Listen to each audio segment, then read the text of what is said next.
Oke, Bismillahirrahmanirrahim. Assalamualaikum warahmatullahi wabarakatuh. Ah, Terima kasih ya. Tadi itu saya sebelum ke sini itu rasan-rasan di jalan ya, rasan-rasan di jalan juga ngobrol sama Kang. Tapi rasa-rasanya itu udah cukup lama ya. Terakhir saya ngisi materi TikTok offline seperti ini tuh di 2017 kalau nggak salah. Udah cukup lama. Mungkin kaitannya dengan apa yang disampaikan oleh Mas Rohsan tadi bahwa waktu itu memang cepat sekali ber apa ya berjalan ya. Kita nggak terasa kadang-kadang itu kayak belum ngerti wis tuwa. Oke, langsung saja ya. Jadi hari ini saya akan coba membahas nggak jauh-jauh dari AI lagi ya, karena sekarang memang eranya lagi era AI. Tapi saya akan mencoba untuk membahas dari sudut pandang ataupun perspektif yang berbeda. Kalau kemarin mungkin eh, sering ada ya TikTok yang terkait dengan AI, entah itu yang terkait dengan machine learning ataupun deep learning ataupun LLM itu sendiri ataupun vibe coding, berbagai aplikasi-aplikasi ataupun tools di AI. Nah, pada sesi pagi hari ini saya akan coba untuk membahas tentang apa infrastruktur ataupun pondasi yang mendukung tentang aplikasi-aplikasi tadi. Jadi teknologi seperti apa sih sebenarnya di balik layar eh, perangkatnya ataupun layar satunya ya istilahnya kalau kita di infra itu. Apa saja yang menjadi teknologi backbone teknologi bagi aplikasi-aplikasi AI. Apakah sama dengan aplikasi-aplikasi pada umumnya atau ada yang berbeda? Oke, jadi memang saat ini AI itu sendiri sudah bukan menjadi sesuatu yang hanya istilahnya tren ataupun tren sesaat atau hype ataupun eh, apa ya istilahnya cuma ramai sebentar aja. Tapi memang sudah menjadi sebuah kebutuhan dasar. Kalau dulu mungkin sekitar 10 tahun yang lalu ketika internet ataupun wifi kita mati, itu ya kita biasa-biasa aja. Tapi sekarang mungkin ketika internet mati mungkin kata-kata ataupun kalimat mulai wayo mati internetnya itu biasa muncul ya. Nah, mungkin sekarang itu ada kalimat mungkin yang muncul wah AI ini mati mulai wayo rasa kerja misalnya kan kayak gitu juga mungkin mungkin akan muncul atau mungkin bahkan sudah muncul ya karena ini menunjukkan salah satunya bahwa AI itu memang sudah menjadi kebutuhan yang cukup ekstrim. Eh, Contoh kebutuhannya apa ya macam-macam ya kayak kita misalkan ngerjain laporan, ngedit video, ngedit gambar dan lain sebagainya itu semuanya sekarang mayoritas juga sudah banyak dibantu oleh AI. Eh, Bahkan kemarin tuh ada teman di NDC itu yang bikin mainan dari diperbantukan oleh AI. Mas Andit ya Mas Andit. Di anaknya itu dibikinkan mainan dari Arduino ya Mas Andit ya. Ya ESP32 itu lalu disambungkan dengan AI di server di Cina sana. Yang anaknya bisa ngobrol tanya-tanya ke AI itu. Tentu saja di apa namanya disesuaikan untuk kebutuhan anak kecil ya supaya dia bisa belajar dengan AI. Nggak cuma ini saja ya, nggak cuma untuk kebutuhan itu saja, bahkan pada tataran istilahnya strategik ya, seperti infrastruktur keamanan ya, seperti kemarin pas perang Iran sama Amerika ya, itu Amerika Pentagon itu kan pakai AI ya pasti. Jadi kemarin sempat Anthropic itu, si Cloud itu kan dia menolak untuk bekerja sama ya, karena AI-nya digunakan untuk militer, untuk perang.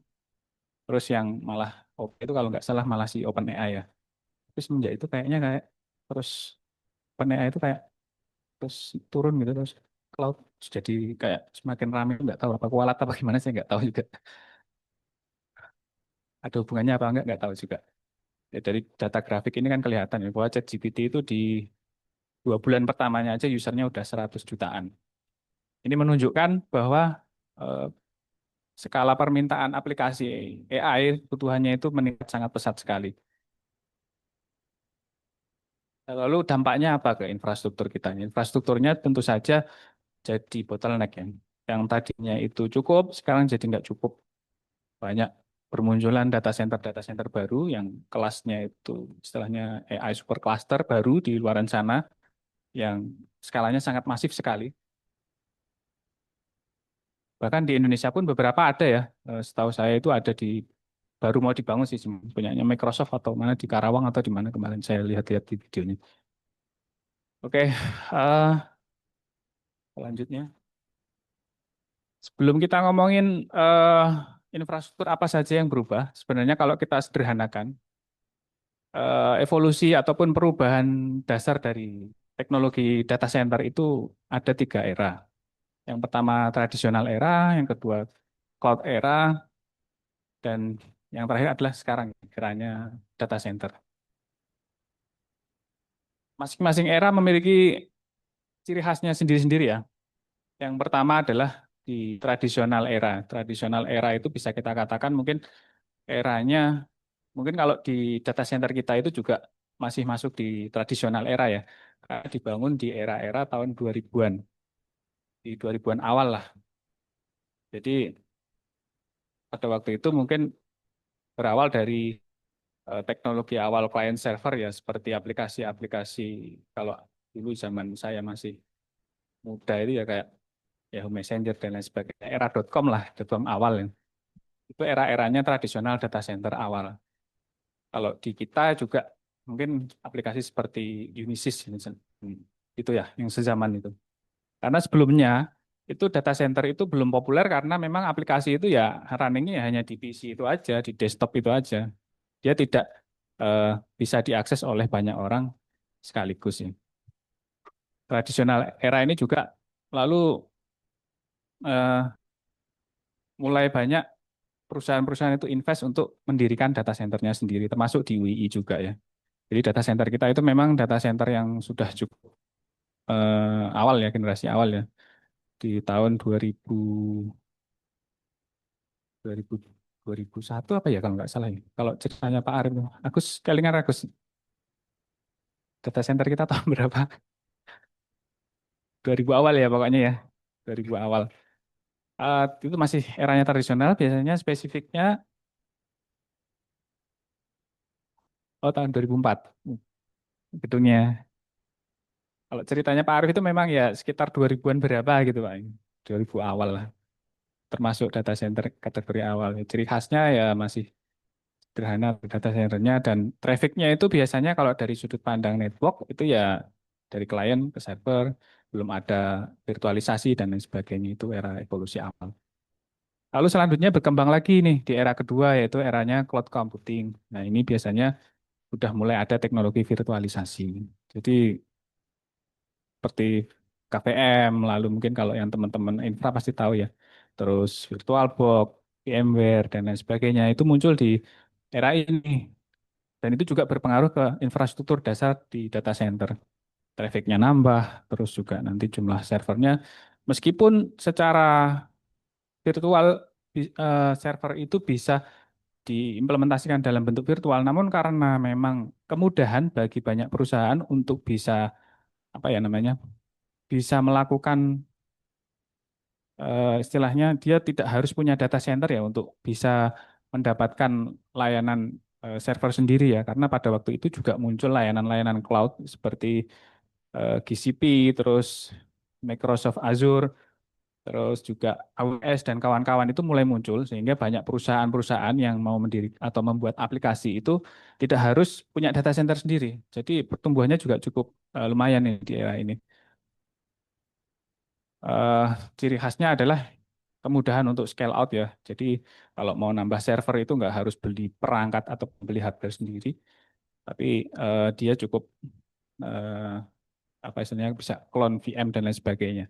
Dan mulai muncul ataupun traffic istilah east-west. Jadi traffic komunikasi obrol antar server untuk sinkronisasi data ataupun untuk menambah cluster dan lain sebagainya. Itu traffic east-west itu mulai mulai mulai besar. Kalau kita di infra itu biasanya tahu ya, traffic east-west, north-south. Kalau north-south itu biasanya traffic yang dari user ke server, tapi kalau east-west itu biasanya traffic dari server ke server. Lalu yang terakhir adalah era ketiga yaitu eranya AI, yaitu data centernya akan berubah seperti apa. Nanti coba kita share satu-satu ya, karena sebelumnya saya juga belum belum begitu paham tentang AI data center sampai kemarin diminta untuk ngisi Tech Talk, saya terpaksa harus belajar lagi dan melihat sebenarnya seperti apa sih data center di era AI ini. Oke, Sebelum kita ngomongin eh, infranya ya, jadi kita harus tahu bahwa dari sudut pandang infra sebenarnya pengaruh AI ini bagaimana sih? Dalam artian cara kerja AI ini ada berapa mode ya? Kalau kita sederhanakan ada dua mode ya di di AI, dalam cara workload ataupun cara kerja si AI itu sendiri ya. Kalau dari sudut pandang infra itu nanti kita harus membedakan bahwa AI itu bisa berjalan pertama dalam mode training atau kalau kita sebut mode read-write. Jadi AI-nya itu dalam mode belajar. Nah, belajarnya seperti apa ya? Detailnya saya kurang tahu ya karena belum pernah nyoba, cuma baca-baca sama lihat-lihat video aja. Jadi yang jelas karakteristiknya dia akan relatif lebih butuh resource, lebih berat ya, karena prosesnya itu akan lebih lama. Jadi dia kayak mungkin ada kita punya engine terus kayak dilatih terus ditambahin parameter nanti dia menyesuaikan bobot dan lain sebagainya lalu berubah lagi nanti makin akurat sesuai dengan kebutuhan kita atau enggak mungkin seperti itu ya Pak Fatan ya lebihnya ya. Nah, itu dalam eh, mode training itu seperti itu. Dan dampaknya ke infra itu tentu saja dia akan lebih membutuhkan resource yang lebih besar harusnya ya. Secara relatif memang seperti itu. Namun juga ini tergantung dari eh, eh, besar parameter dan juga model yang akan kita bangun itu sebesar apa. Lalu yang selanjutnya adalah AI dalam mode inference atau bisa kita katakan bahwa AI-nya itu dalam mode read only atau siap pakai. Nah, ini tentu saja akan berbeda ya infrastruktur yang harus kita siapkan ya. Ini kalau mode inference ini adalah mode di mana AI itu sudah siap pakai, tinggal pakai aja. Jadi kayak apa ya? Ya kayak mungkin bagi yang sudah pernah download LLM ya, entah itu di LM Studio atau di ya Olama terus diinstal di entah di laptopnya mungkin kalau yang kecil-kecil kan mungkin masih bisa dijalankannya atau di desktopnya lalu dijalankan. Nah itu kita memakai dalam mode inference. Jadi AI-nya udah nggak bisa nambah pinter ya. Kayak di era-era ChatGPT awal dulu kan ya masih ingat ya. Ketika kita tanya dengan data berdasarkan data hari ini. Misalkan pada waktu itu saya nanya siapa presiden baru Indonesia atau siapa ya lupa. Dia tuh nggak tahu. Dia akan menyebutkan eh, informasi dari tanggal terakhir dia itu apa namanya dikeluarkan. Jadi udah obsolete lah katanya. Udah nggak bisa ya, udah fix seperti itu. Cuman kalau sekarang kan memang AI-nya udah tambahan tools macam-macam ya. Jadi dia bisa crawling dan lain sebagainya ke Google dan lain sebagainya. Jadi bisa bisa tetap nyari informasi di luar dari pengetahuan dia. Jadi pada prinsipnya itu ya, emang eh, dua apa namanya dua workload AI ini sangat akan berpengaruh terhadap infrastruktur seperti apa yang akan kita bangun, ataupun data centernya akan sebesar apa. Ah, lalu evolusi apa saja sih di data center di era AI ini ya? Yang pertama itu dari sisi pemrosesan, nih, dari sisi pemroses ya. Kalau dulu ketika eranya sebelum AI ini kan memang aplikasi itu lebih bergantung sama CPU ya, Central Processing Unit ya, untuk melakukan proses apapun ya, prosesan apapun. Cuman di era AI ini ada shifting ya, pergeseran ya. Jadi banyak eh, istilahnya perusahaan-perusahaan IT itu mulai invest ke GPU, Graphics Processing Unit. Karena memang secara apa ya, secara kerjanya AI itu ternyata memang ditemukan ke sini itu lebih optimal ketika diproses menggunakan GPU dibanding dengan CPU. Sebenarnya di 2012 itu momen pertama, istilahnya bukan pertama ya. Kalau saya baca-baca itu secara historis itu sebagai shifting moment kenapa kok banyak eh, researcher atau peneliti itu yang mulai menggunakan AI untuk GPU mengolah AI menggunakan GPU, sorry. Karena di tahun 2012 itu ada sebuah kompetisi kalau nggak salah itu kompetisi apa ya kemarin saya baca itu kompetisi semacam image recognition dan ada tim yang dia itu membuat modelnya itu menggunakan GPU. sedangkan yang lainnya itu menggunakan CPU.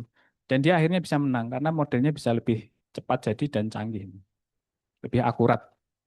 Nah, ini sejak saat itu mulailah para researcher itu, oh kayaknya ini emang bagus nih GPU buat AI. Jadi lebih banyak yang menggunakan GPU.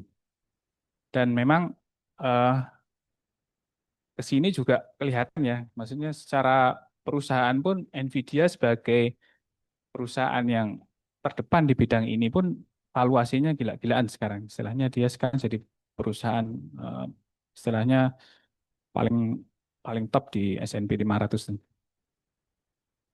karena memang lebih efisien ya. Jadi sejak sekarang memang data center di era AI ini lebih didominasi oleh penambahan komputasi yang berupa GPU. Oke, eh, dampaknya apa nih terhadap data center? Kalau tadinya pakai CPU, terus sekarang jadi banyak pakai GPU, graphic processing unit. Yang jelas kerasa itu yang pertama adalah power atau listrik ini. Kemarin terakhir saya baca berita itu, sekarang itu bottleneck-nya di Amerika ataupun di luaran sana itu untuk membangun infra AI, itu adalah bottleneck utamanya itu di kelistrikan. Karena kelistrikan yang memang tadinya itu permintaannya itu ya untuk kantor, untuk istilahnya untuk rumahan dan lain sebagainya, itu sekarang mulai diminta untuk mensupport eh, data center yang kebutuhan dayanya itu sangat masif sekali ya. Bahkan ini ya salah satu produk lini produknya dari Nvidia itu kan dia punya solusi namanya serinya kalau nggak salah GB200 ya. Itu isinya itu sudah satu rak ya, satu rak server gitu, komplit. Isinya udah ada beberapa server dengan beberapa GPU, udah ada switchingnya dan lain sebagainya. Itu butuh power sekitar 120 kilowatt. Ya untuk membayanginya gampangannya kalau satu rumah itu butuh 1000 watt, itu bisa mensuplai daya sekitar 120 rumah. Itu mungkin ya 2 atau 3 RT rumah kayaknya. Jadi satu rak server gitu, dayanya butuhnya itu kayak daya untuk mensuplai sekitar rumah 2 RT ya, atau 3 RT, lumayan.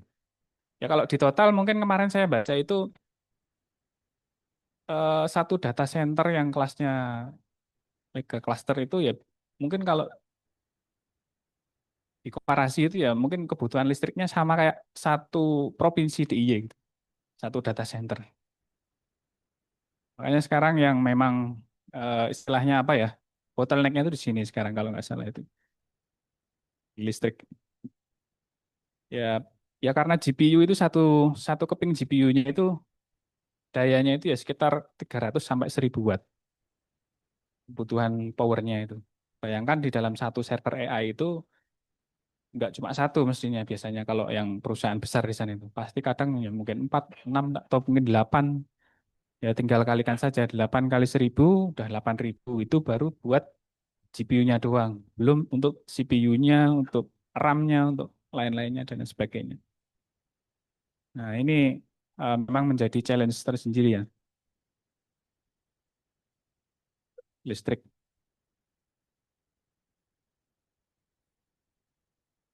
Lalu selanjutnya adalah kalau misalkan ya, misalkan kita bayangkan ya, ketika satu buah server itu isinya cuma CPU, RAM, mainboard, dan hard disk. Sekarang itu berubah isinya ketambahan peripheral atau perangkat lagi. Tambahan yang namanya GPU. Apa dampaknya? Selain tentu saja powernya ya, listriknya ya.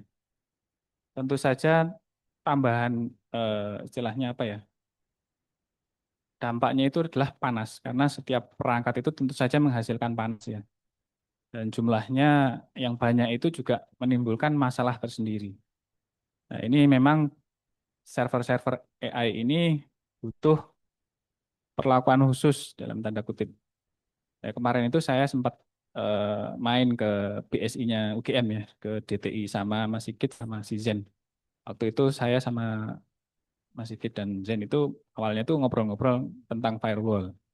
Cuman ke sini datanglah Pak Agung namanya. Dia cerita bahwa UGM tuh kedatangan server sekian-sekian yang apa namanya?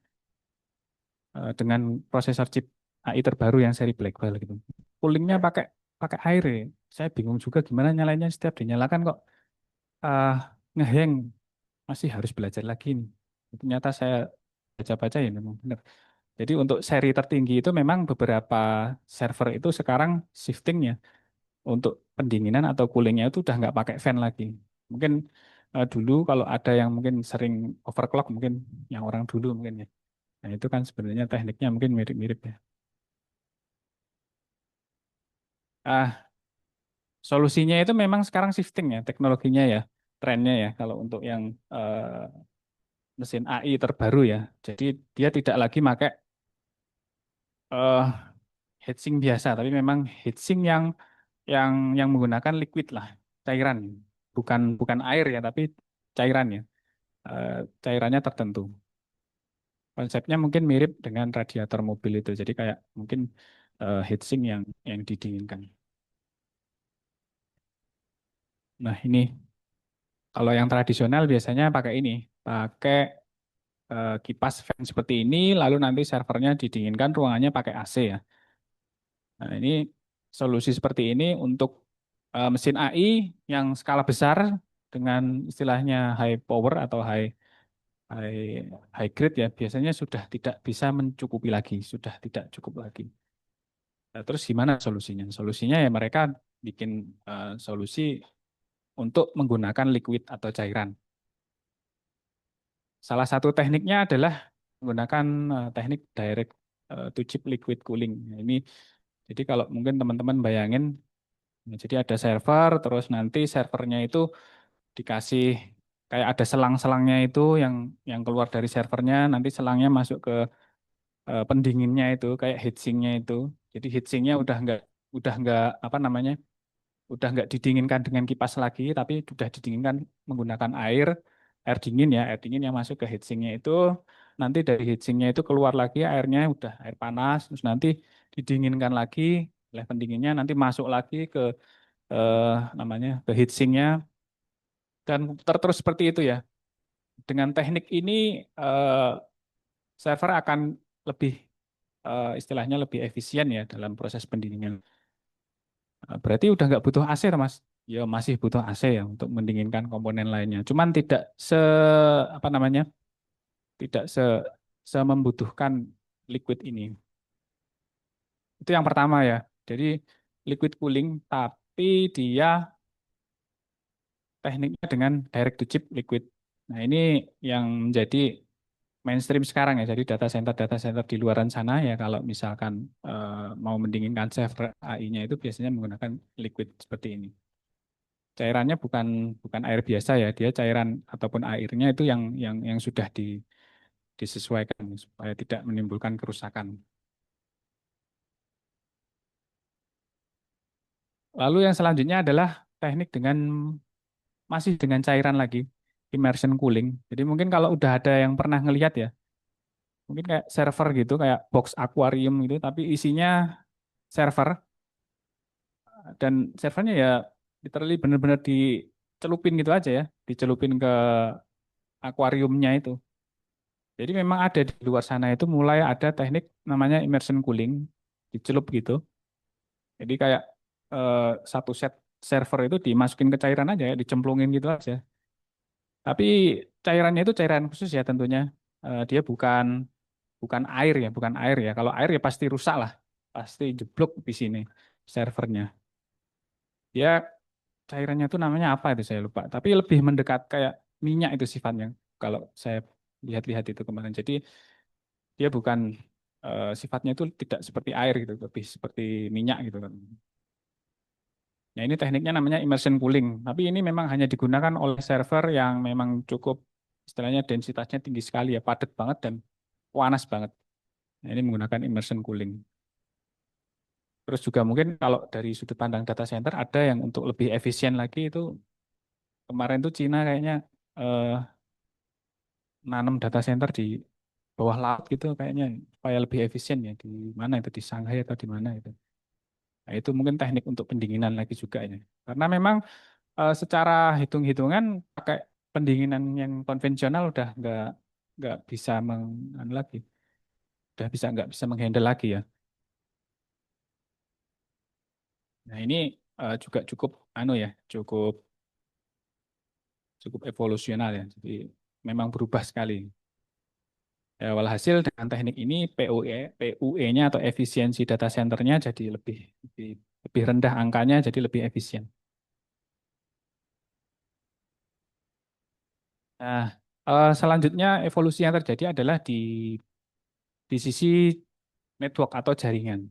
Atau kalau kita gampangin visualisasinya jalan. Jadi ketika kita ingin membangun sebuah cluster AI, misalkan kita punya satu server ya. Satu server isinya 8 GPU ya. Dan itu dirasa kurang. Dirasa kurang itu misalnya kita ada proses AI yang membutuhkan lebih dari GPU itu. Nah, kita akan menambah lagi dong.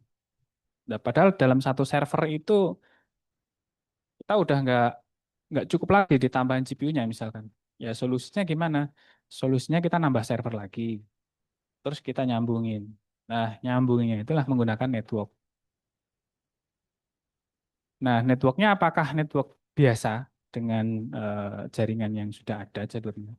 Tentu saja kalau untuk yang high density dan kelas berat, gampangnya kelas berat lah ya kalau saya bahasnya ya, ngomongnya ya, eh, tidak akan cukup ketika kita hanya menggunakan network yang biasa.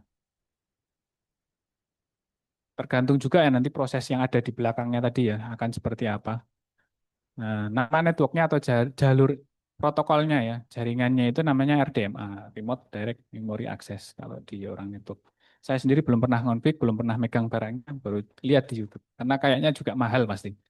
Dan itu pun ya memang apa ya, memang kebutuhannya itu hanya hanya hanya kita lakukan jika memang membutuhkan ya. Kalau kalau misalkan server AI-nya ataupun proses komputasi AI yang kita inginkan itu cukup dilakukan di lokal ataupun di server yang single dengan multiple VGA ataupun single VGA yang ada di server itu ya nggak perlu untuk beli kayak gini.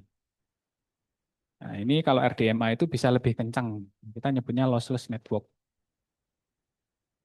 Selain bandwidth-nya lebih besar, latensinya lebih kecil karena proses komunikasinya itu dia bisa direct. Jadi kalau network biasa itu mungkin dia butuh dari GPU, lalu ke PCI Express, lalu ke CPU, lalu dari CPU baru ke LAN card-nya, terus dari LAN card ke LAN card server yang ada di sebelahnya dan seterusnya. Nah, kalau pakai teknik RDMA ini, tentu saja dari VGA itu nanti bisa langsung ke LAN-nya, terus nanti dari LAN-nya server tersebut komunikasinya bisa ke LAN server yang ada di sebelahnya, lalu ke GPU yang ada di server tersebut. Nah, ini memangkas kebutuhan apa komunikasi antar GPU dalam apa antar server ya, antar server yang berbeda dalam satu klaster. Ini sebuah keharusan ketika kita ingin menggabungkan banyak VGA antar server dan membuat klaster. Kalau pakai network konvensional apakah bisa? Ya bisa, cuman nanti tetap beda standarnya. Atensinya tentu akan beda dan mungkin bahkan kalau untuk proses komputasi yang besar mungkin bisa atau udah pasti lah, udah pasti bottleneck. Nah ini ya yang berbeda selanjutnya. Jadi tadi ada power, terus cooling, terus juga network ya.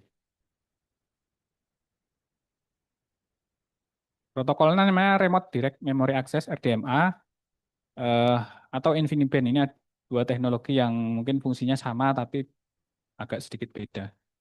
Eh, Kalau perangkatnya beda atau sama, ya tentu saja beda ya. LAN card biasa itu nggak bisa, harus yang sudah support RDMA. Switch-nya pun seperti itu.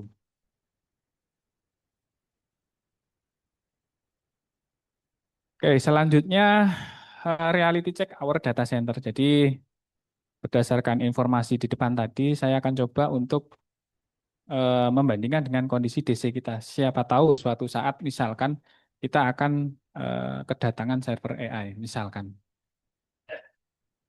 Seperti apa kondisi data center kita, apakah siap atau tidak? Mari kita coba untuk cek satu-satu. Yang pertama power atau kelistrikan. Berapa sih kondisi ataupun jumlah total daya di data center kita atau yang bisa kita supply ya ke server itu ada berapa totalnya? Kita punya 3 UPS. UPS ini mesin kayak mungkin kalau teman-teman yang sudah pernah ke data center yang lihat kayak kulkas kayak gini, ini namanya UPS. Ini fungsinya untuk mengalirkan daya gitu lah, listrik ke server-server. Kenapa nggak langsung ke dari PLN? Ya, PLN itu gampangannya kualitasnya nggak menentu ya, makanya di istilahnya difilter oleh UPS ini. Ini isinya baterai. Totalnya kita punya 3. Masing-masing itu dayanya sebesar ya kalau dalam KVA itu 30 kilovolt ampere. Kalau dikonversi jadi kilowatt itu ya sekitar 80-an kilowatt, 80 ribu watt. Ya, cuman apakah dari 80 kilowatt itu kita eh, bisa kita gunakan semua? Jawabannya kalau untuk aman tidak. Karena apa? Kalau nanti satu UPS mati, ya bahaya. Jadi maksimal daya yang sebaiknya digunakan adalah 60 kilowatt, 60 ribu watt. Jadi UPS kita itu aman, total itu 60 ribu watt. Dan beban saat ini ya sekitar 20 ribuan watt. Jadi headroomnya masih ada sekitar 40 ribu watt lah, 40 kilowatt. Jadi kalau misalnya teman-teman intro mau nambah server, ini Pak, masih cukup kalau powernya. Powernya.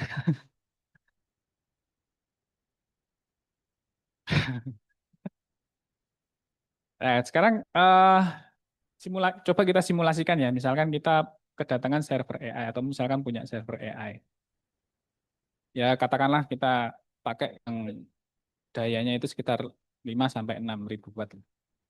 Itu masih cukup berapa ya tinggal dibagi aja sih. Ya sekitar mungkin 4 sampai 6 lah. Itu tergantung servernya seperti apa. Total ya ini total ya. Cuman yang jadi masalah itu nanti adalah di sisi colokannya. Kita ngomongnya PDU-nya. Kita harus melihat dulu peraknya itu cukup nggak. Jangan-jangan colokannya itu nanti nggak kuat untuk mensuplai eh, server yang ada. Nanti kita harus cek lagi di sana. Juga yang perlu menjadi perhatian itu kabel kabel distribusinya dari UPS ke masing-masing rak. Itu kan ada batasan seberapa besar dia bisa menghantarkan daya. Itu mungkin yang harus dicek secara lebih detail nanti biar teman-teman aja yang coba nanti cek. Tapi secara total powernya cukup ya ini tipe masih cukup sekitar 4 sampai 6. Tapi nanti buat server lainnya nggak cukup. Ya pokoknya prinsipnya headroom untuk power masih ada sekitar 40 ribu watt aman ya. Lalu selanjutnya cooling capacity ya. Karena tadi saya sebutkan di depan data center kita itu data center awal ya di era awal tradisional dan pendinginannya memang tidak disiapkan eh, desainnya itu tidak disiapkan untuk mesin-mesin dengan eh, mesin AI ya istilahnya yang memang butuh liquid cooling tadi. Nah, lalu apakah tidak bisa? Ya, jawabannya masih bisa karena memang server AI pun tidak semuanya itu eh, harus menggunakan liquid cooling. Ada seri-seri tertentu itu yang juga masih menggunakan fan. Tapi memang untuk seri-seri yang paling tinggi itu setahu saya memang harus pakai liquid. Jadi memang untuk VGA, apa GPU yang seri paling tinggi itu memang harus pakai liquid itu setahu saya seperti itu. Dan mungkin kepadatan dari GPU-nya pun juga harus di itu ya, di apa namanya dihitung juga. Jadi kalau pakai misalkan kita pakai asumsi bahwa server kita didinginkan dengan AC biasa dan fan pada server, maka anggaplah kita beli dengan server AI yang ya dayanya 5 kilowatt lah, 5.000 watt untuk menggunakan fan ya. Nah, ini nanti akan akan bisa cukup ya katakanlah 4 server lah kalau untuk server dengan 5.000 watt ya. Masih cukup. Rekomendasinya ya kalau misalkan nanti kita mau beli ya beli satu dulu. Kalau apa yang proses itu bisa dihandle dengan satu ya ya nanti tambah satu lagi. Jadi memang harus bertahap kalau kita ingin katakanlah mengimplementasikan server AI ya. Saya nggak bilang mengimplementasikan AI ya, tapi mengimplementasikan server AI ya, karena itu kan dua hal yang berbeda ya. Ketika kita mengimplementasikan AI itu belum tentu kita harus punya server AI. Kita bisa menggunakan layanan AI yang ada di cloud sana. Entah itu OpenAI ataupun Claude atau kawan-kawannya yang lain. Tapi pada prinsipnya kalau kita mau nambahkan server AI, memang harus dihitung secara lebih cermat lagi. Dan juga belinya jangan sampai salah yang tipe liquid cooling, karena nanti kita tidak punya infrastrukturnya. Nah, yang selanjutnya adalah network capacity. Capacity ini biasanya kan server itu kan ditaruh dalam satu rak ya. Jadi ngobrolnya itu pasti dari rak A terus ke eh, core-nya, lalu ke rak yang lain dan lain sebagainya. Rak kita itu support sampai up to 40 gig ya. Mungkin kalau di-upgrade ke 100 gig mungkin bisa, tapi memang masih network tradisional ya. Jadi bukan yang RDMA tadi. Beda switch. Current link-nya itu yang paling tinggi itu saya lihat traffic-nya itu sekitar 10 gigaan, 10 gigabit per second dan port utilisasinya sekitar ya 50% lah anggaplah. Hitungan kasar ya, ini hitungan kasar ya. Jadi kalau untuk kesiapan network, memang kalau misalnya AI-nya itu non-cluster ataupun itu tidak membuat server antar server AI itu ngobrol lewat network, saya rasa itu masih cukup. Tapi mungkin kalau misalkan nanti butuh AI cluster dan trafficnya cukup tinggi, ada kemungkinan networknya nggak cukup, bisa bottleneck. Dan juga mungkin nanti tantangannya ya kalau ke depan kita mau naruh server, itu memang nanti penempatannya juga harus agak tricky ya, karena mungkin maksimum server AI itu bisa ditaruh itu mungkin ya hanya ditaruh di server AI itu bisa ditaruh di satu rak di masing-masing rak. Satu server di satu rak. Karena daya peraknya itu kita nggak istilahnya nggak cukup. Daya peraknya kalau dipasang lebih dari satu server AI. Oke, ini final data center readiness scorecard ya dari untuk kesiapan data center kita kalau misalkan mau invest server AI. Untuk daya total masih cukup.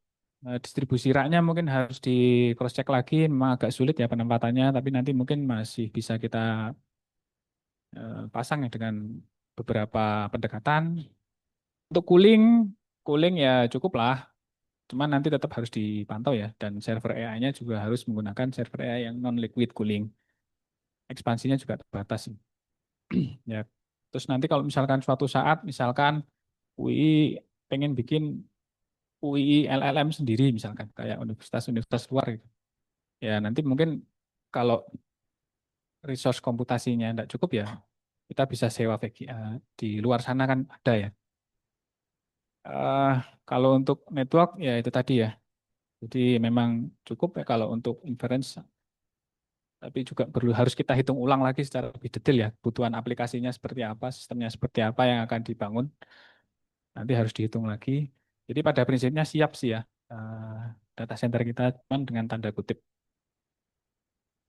Ya, mungkin itu saja ya sesi materi untuk pagi hari ini. Sebenarnya kemarin saya ingin nambahkan satu lagi slide, cuman eh, akhirnya nggak jadi saya putuskan karena mungkin harus membutuhkan riset yang lebih lama lagi. Jadi akhirnya saya cukupkan. Mungkin dari saya terima kasih ya. Nanti kalau ada pertanyaan silakan. Kalau bisa saya jawab ya nanti saya jawab. Kalau nggak bisa ya nggak saya jawab. Terima Baik, kasih. terima kasih Mas Sabing.